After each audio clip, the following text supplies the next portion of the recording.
Hello all welcome to Shravs first channel. ఈరోజు నేను wedding కార్డ్తో ఒకటి చిన్న క్రాఫ్ట్ చూపిస్తున్నానండి. చాలా ఈజీగా ఉంటుంది, 1-2 నిమిషాల్లో అయిపోతుంది. మ్యాక్సిమం అంటే ఒక 5 మినిట్స్కి అంతే అండి.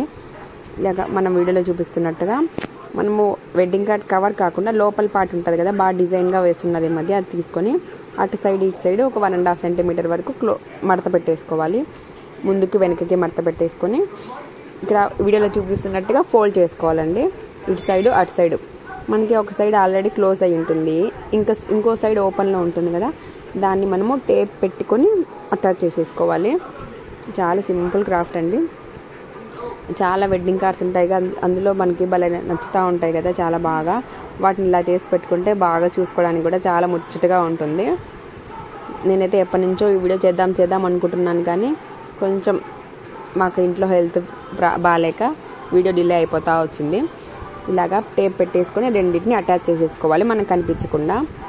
అలాగే కింద పక్క కూడా కొంచెం మనకి ఎంత విడ్త్ కావాలంటే అంత. నేనైతే కనుక 1.5 సెంటీమీటర్ తీసుకున్నాను. కింద కూడా ముందుకు వెనక్కి మనకి మడత పెట్టేసుకొని లాస్ట్లో కొంచెం కట్ చేసుకోవాలి. కట్ చేసుకొని చూసారా, ఇలాగ ఫోల్డ్ చేసుకొని దానికి టేప్ పెట్టేసుకోవడమే. ఎలాగో ఇది పేపర్ బ్యాగ్ లాగా అవుతుంది కాబట్టి మనం ఎక్కువ వెయిట్ పెట్టాం కాబట్టి టేపే సరిపోతుందండి. లేకపోతే మీరు ఫెవికాల్ వేసి అంటించుకోవచ్చు. పైన 2 హోల్స్ వేసి క్యారీ బ్యాగ్ లాగా హ్యాంగ్ చేసుకోవడమే. ఈ క్రాఫ్ట్ నచ్చినట్లయితే లైక్ చేయండి, షేర్ చేయండి, నా ఛానల్ని సబ్స్క్రైబ్ చేసుకోండి. Thanks for watching.